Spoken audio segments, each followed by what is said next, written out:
पश्चिम बंगाल में विधानसभा चुनाव के अंतिम चरण में कोलकाता के 7 सीटों पर मतदान जारी है। बंगाल में 8वें और अंतिम चरण में 4 जिलों की 35 सीटों पर मतदान जारी है। 8 चरण में मालदा की 6 सीट, मुर्शिदाबाद की 11 सीट, बीरभूम की 11 सीट और कोलकाता की 7 सीट पर मतदान जारी है। 29 अप्रैल को ही कूच बिहार जिले के सीतलकुची के 126 नंबर बूथ पर भी मतदान करवाया जा रहा है। जिन सीटों पर अभी मतदान हो रहा है वे सारी सीट कोलकाता उत्तर लोकसभा के दायरे में आती हैं। कोलकाता उत्तर की इन 7 विधानसभा सीटों पर 15 लाख से ज्यादा वोटर मताधिकार का इस्तेमाल कर रहे हैं। आइए अब डालते हैं कोलकाता उत्तर की इन 7 विधानसभा सीटों पर एक नजर।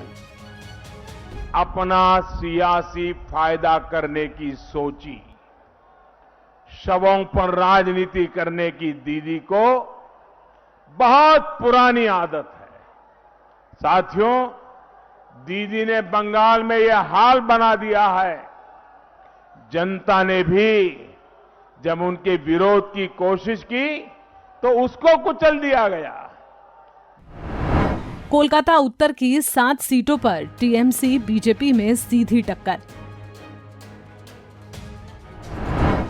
चौरंगी में टीएमसी के नैना बंदोपाध्याय और बीजेपी के देवव्रत माझी में है टक्कर। चौरंगी में कांग्रेस ने संतोष कुमार पाठक की किस्मत पर जताया है भरोसा। इंताली में टीएमसी के स्वर्णा कमाल साहा और बीजेपी के प्रियंका टिब्रीवाल में है लड़ाई। बेलिया घाटा में टीएमसी के परेश पॉल और बीजेपी के काशीनाथ विश्वास में है मुकाबला। जोड़ा सांकू में टीएमसी के विवेक गुप्ता और बीजेपी के मीना देवी पुरोहित में है टक्कर। जोड़ा सांकू में कांग्रेस कैंडिडेट जनाब अजमल खान बिगाड़ सकते हैं टीएमसी का खेल। श्यामपुकुर में टीएमसी के शशि पांजा और बीजेपी के संदीप विश्वास में है सीधी लड़ाई। दिग्गज नेता अजीत पांजा की बहू शशि पांजा की साख की होगी अग्नि परीक्षा। बंगाल की महिला एवं बाल विकास और सामाजिक विकास मंत्री हैं शशि पांजा। मानिकतला में टीएमसी के साधन पांडे और बीजेपी के कल्याण चौबे में है मुकाबला। उपभोक्ता मामलों, स्वयं सहायता समूह और स्वरोजगार मंत्री हैं साधन पांडे। मानिकतला सीट पर साधन पांडे की सियासी साख पर लगा है बड़ा दांव। काशीपुर बेलगछिया में टीएमसी के अतिन घोष और बीजेपी के शिवाजी रॉय में है लड़ाई। कोलकाता उत्तर के इलाके को तृणमूल कांग्रेस का परंपरागत गढ़ माना जाता है। उत्तर कोलकाता जिले की कुल 7 विधानसभा सीटों पर अभी ममता बनर्जी का कब्जा है। टीएमसी के इन 7 विधायकों में से 4 महिला विधायक हैं। ममता बनर्जी की सरकार में साधन पांडे को उपभोक्ता मामलों के साथ साथ स्वयं सहायता समूह एवं स्वरोजगार मंत्री बनाया गया था।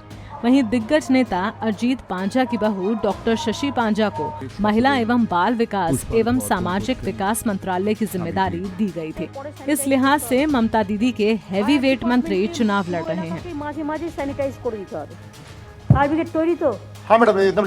2019 में लाख कोशिश के बावजूद बीजेपी कोलकाता उत्तर में टीएमसी से बढ़त नहीं बना पाई थी। 2019 में टीएमसी के सुदीप बंदोपाध्याय ने बीजेपी के कैंडिडेट राहुल सिन्हा को बड़े मार्जिन से हरा दिया था। इस लिहाज से सुदीप बंदोपाध्याय ने 4,74,891 वोट हासिल किए थे। वहीं राहुल सिन्हा तमाम कोशिशों के बावजूद 3,47,796 वोट ही हासिल कर पाए थे। इस लिहाज से टीएमसी कैंडिडेट सुदीप बंदोपाध्याय ने बीजेपी कैंडिडेट राहुल सिन्हा को 1,27,095 वोटों से हरा दिया था। वहीं वोट शेयर के लिहाज से 49.96% वोट टीएमसी कैंडिडेट को मिला था, जबकि बीजेपी कैंडिडेट को 36.59% ही हासिल कर पाए थे। इस लिहाज से कोलकाता उत्तर की 7 सीटों पर लगभग 13% ज्यादा वोट ममता दीदी को मिला था।